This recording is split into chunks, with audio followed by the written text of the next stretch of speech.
Your voice, your opinion, your community. Fact TV, free speech protected.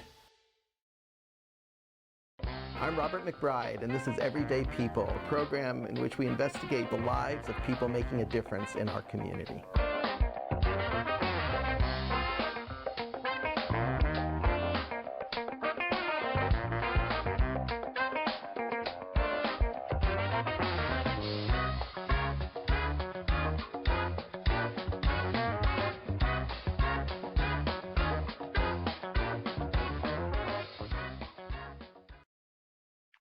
Great.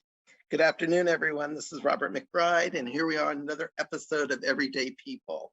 And on today's show, we are going to speak with Bess O'Brien, filmmaker, producer, and Michelle Boslund, who is a representative in the State House, but also a community activist, with her friend and Jeanette Staley, who's an artist in town and also working on things in the community to make a difference. And so this focus is about Listen Up, which is Bess O'Brien's latest film that she has worked on and has been released. And we're looking forward to showing it at the Bellows Falls Opera House Thursday, June 2nd at 6:30. It'll be a free admission, and we really want people to come and experience one of her films. If you haven't seen one of her films, Bess is pretty amazing filmmaker at getting at issues and using and talking with youth and their kind of experience and stuff. So Bess, I'm going to start in with you to talk a little bit about yourself, your history of filmmaking, and this trajectory you've been on for a number of years now, addressing issues with youth in Vermont. Well, thanks, Robert, and thanks, Michelle, for bringing me on to this. Hello, Jean. Hello, everybody out there. Well, first of all, what you're going to see next week on the 2nd is actually a film version of a live theater show. So Robert's right. People may primarily know me as a filmmaker. I'm a documentary filmmaker. I've made a lot of films over the last 25 years on many issues in Vermont. But occasionally I like to dip back into theater. Theater was actually where I started when I was in my 20s in New York City, producing theater. And so, you know, as all artists, you like to sometimes mix it up a little bit. And I had finished my last documentary film, Coming Home, about people coming out of prison and coming back into communities. And it was a great experience. But I was trying to figure out what my next project was. And I was sort of hammering, thinking about what to do. And I just thought, why not theater again? I want to do something different. And so I had done something similar to this. Robert's probably remembering this, called the Voices Project, which was now 17 years ago, in the early 2000s, mid 2000s. It was an original musical based on the lives of Vermont teens. And I was commissioned to do that through Blue Cross Blue Shield of Vermont, who wanted to look at the health of Vermont teens and asked me if I had an idea of how to do that. And I came up with this crazy idea of creating an original musical focused on teen lives. I never thought they'd go for it because it was just so an out of the box idea, but they actually did. And they funded that project. That was like 2005, and it was a terrific project. We toured it all over the state. We brought it to Bellows Falls, and it really, heightened awareness about what young people were going through then. So this time around in 2019, when I was trying to figure out what my next project was, I thought back to the Voices Project, and I thought, wouldn't it be interesting to do that again? Except at that point, it was about 15 years later, just to see what has changed, what has stayed the same with young people, whatever. So long story short, I was able to bring on Blue Cross Blue Shield again for some of the funding, and also the Department of Health, Burton Snowboards, a number of other donors that have been supportive of my work. And we ventured out to make what we were calling the Listen Up Project, which was creating an original musical based on Vermont teen voices. And so the way these projects work is that we spent, first of all, 8 months in the field all across Vermont, talking to young people, gathering their stories. And we did that through, I did 37 individual interviews with teens. We did roundtable conversations. We did writing sessions with teens. We did listening sessions. In fact, we did a couple of them in Bellows Falls with teenagers in your area. And really just went all over the state with a very diverse group of kids, collected all the stories, and then from that created a script based on all of that research. And the script was written with 2 mentors, myself and Gary Miller, who's a writer, and then 15 teenagers who worked on the script. Then we went out and brought in about another 15 young people who helped write all the music, because it's a musical.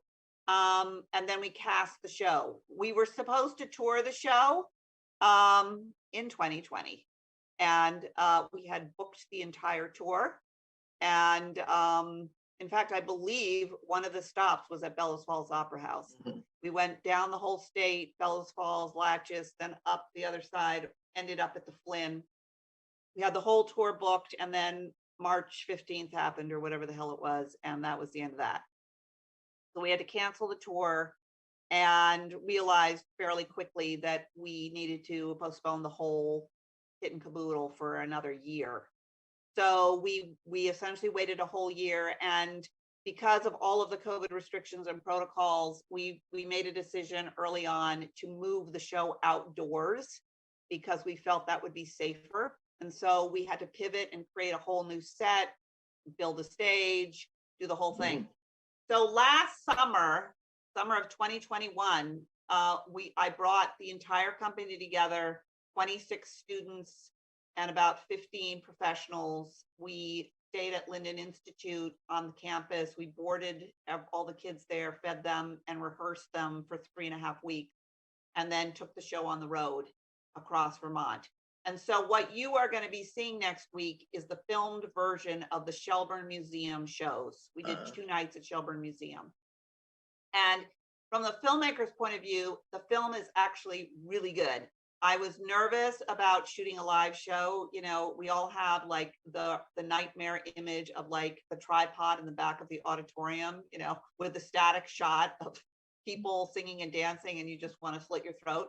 So I wanted to make sure that we got up close. We had 5 cameras, and my editor did a great job in just really creating the excitement and experience that everybody had in the live show. I mean, Michelle, you saw it at the State House. I think it really comes across well.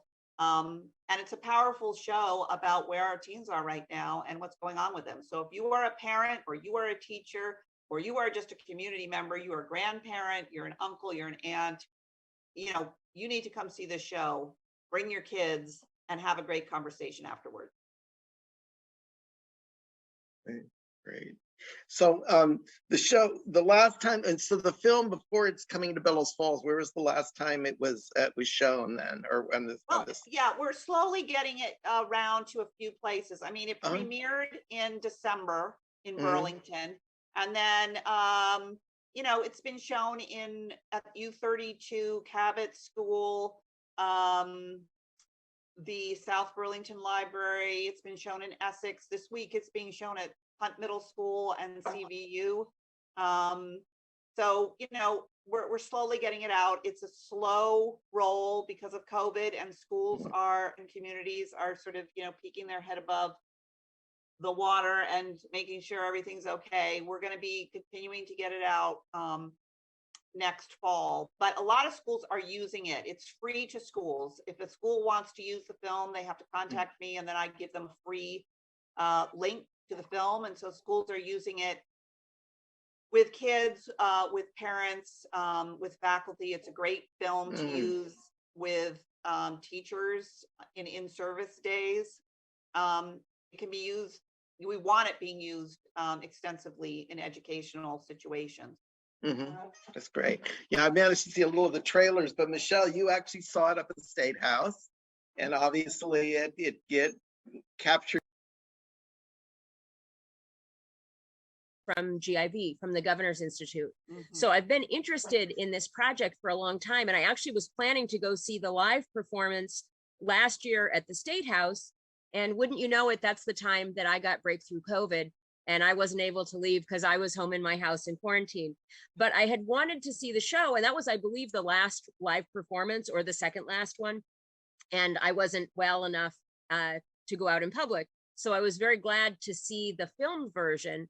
And when I saw that, it was really powerful. I mean, the people that stayed for the whole show, which was dozens of people, mostly legislators, there was some point in the program where almost every person was moved to tears.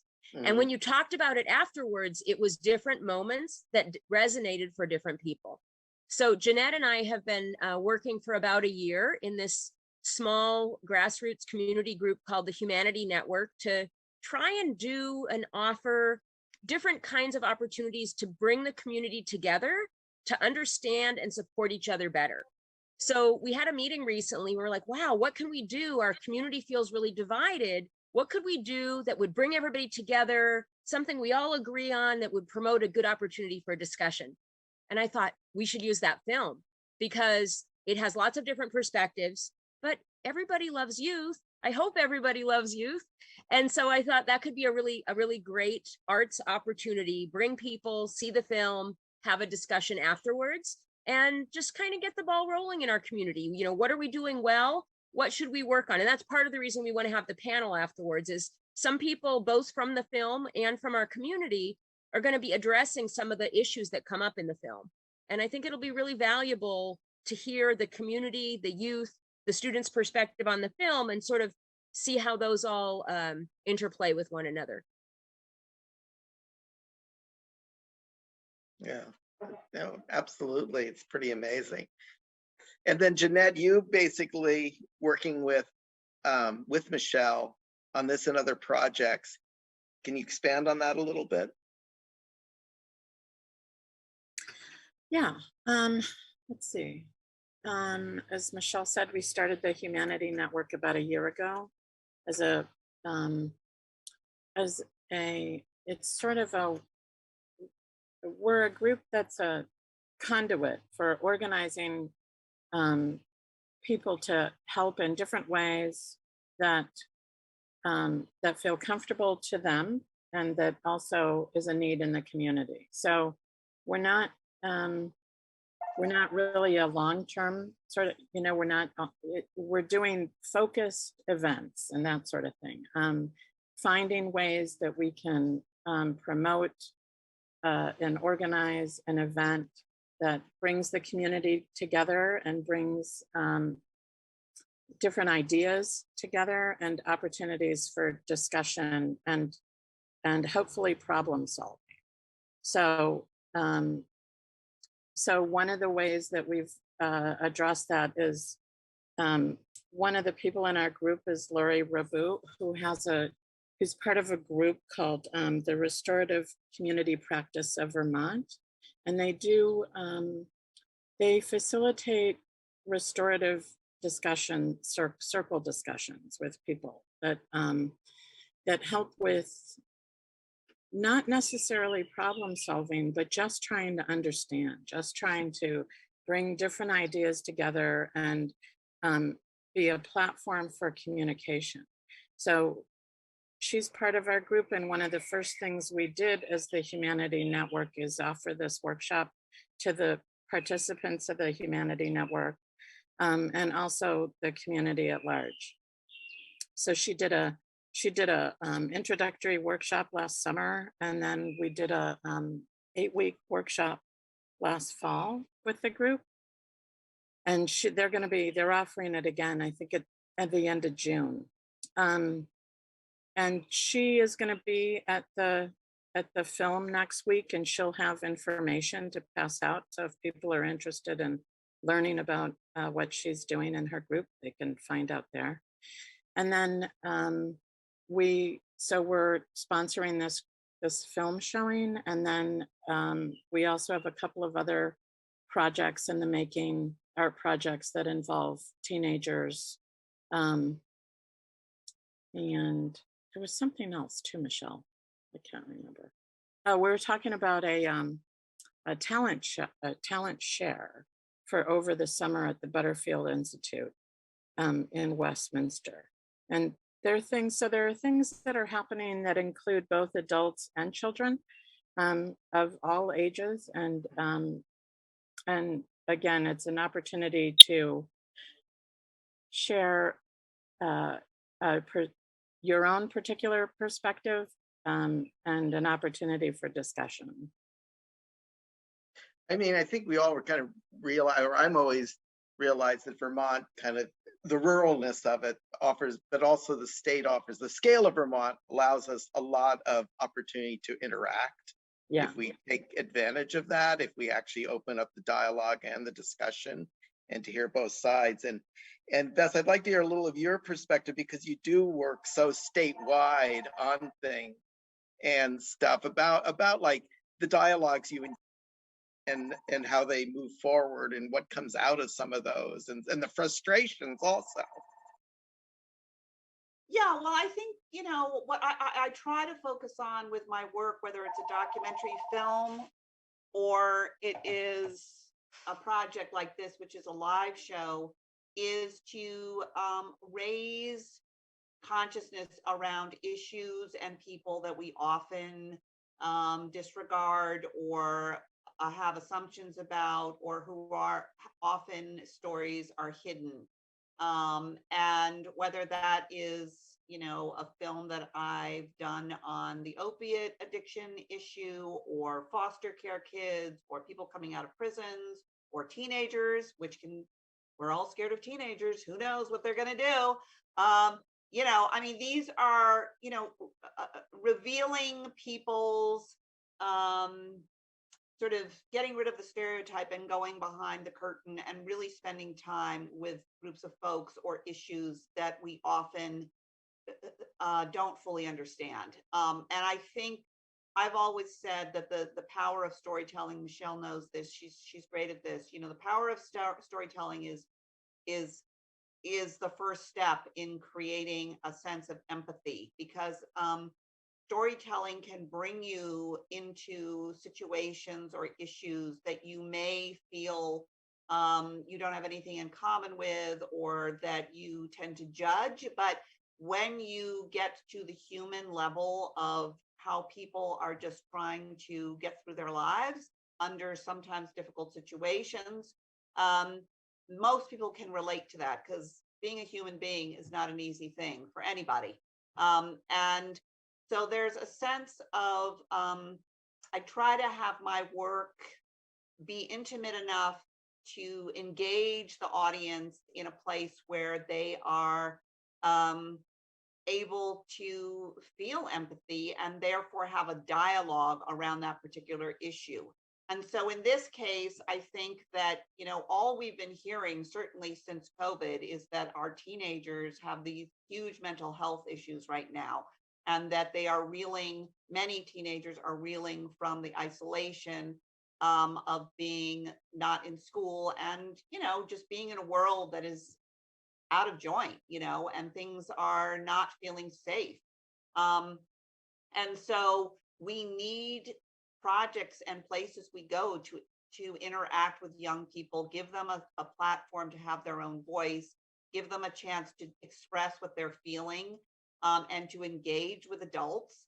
And so this project was that, and I think in a small state, like you're saying, Robert, you can tour a film, you can tour a theater production, and word of mouth will travel. You can get communities to come together to have a conversation around their local issue. I mean, I think a lot of the time we tend to think sometimes that these issues only impact people out there. But when you do a film or when you do a project like this, where you're dealing with kids who are right from your own community, or people who are struggling with addiction and recovery right in your own community, you can't ignore it, and you have to engage with it. And that's the way we create change, is by engaging and hopefully creating some sort of empathy. So that's really the most fun for me, is going around the state and having these conversations.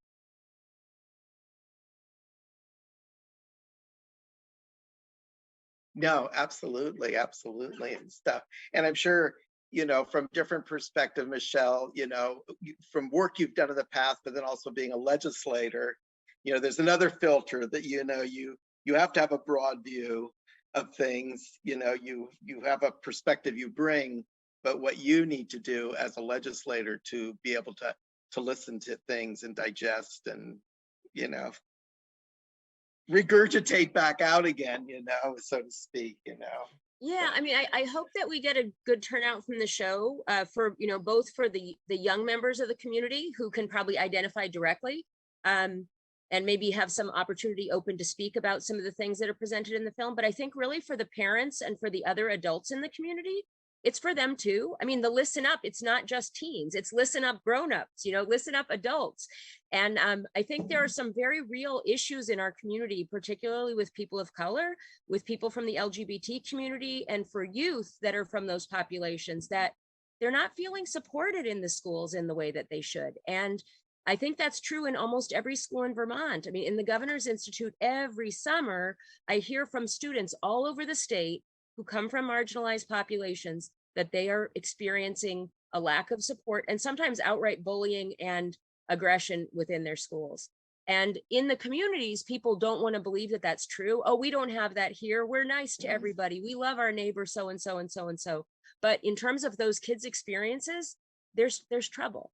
And so when you watch this film, you can see, wow, this was made by people all over Vermont. This is everybody's story. And so you're going to identify with different pieces, but you're going to identify with some of it, and you're also going to learn from some of it. And so it just feels like everybody who comes, you're going to come away with a better understanding, and also the opportunity to have some discussion about, wow, we saw this from this statewide production. What's it like here in Vermont? It'll open up the conversation for us, and I'm really looking forward to that. Robert, I have to go because I have another Zoom meeting, but thank you so much, everybody. And please come out and see the show next week. I cannot be there, but I'm sending 2 people from the show to be there. They're going to be awesome. They're going to be part of the Q&A. Michelle will be there. Robert hopefully will be there. Jean will be there. And yes, spread the word. And if your school is not using it, if Bellows Falls High School is not using it, give me a, go onto our website. You can get my email, get it into the school. And they can start using it next fall. So thanks so much for everything you do. Thank you. Keep up the good work. Thanks, Beth. Please do it. Please. It's Addie J. Thank you. Bye, Robert. Bye-bye. Great. So, well, I think we're going to kind of wrap up soon, but we got this great program. Once again, it's going to be next Thursday, June 2nd. Doors open at 6, and the whoops, maybe you could take this over, Michelle, so I can cut off this ringing in my background of the details. Sorry, I apologize. That's fine. The doors open at 6. The show starts at 6:30, and it'll be followed by a panel discussion. And if you are interested, concessions will be open. So bring your funds. The admission to the movie is free. Although we would happily accept some donations. We do have a grant to cover most of the expenses, but not all of the expenses of showing the film.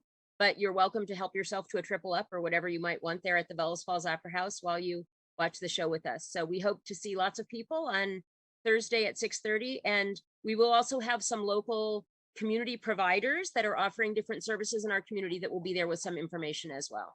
Jeanette, do you want to add anything to that? Well, one of the people that's going to be there is the Village Bookshop.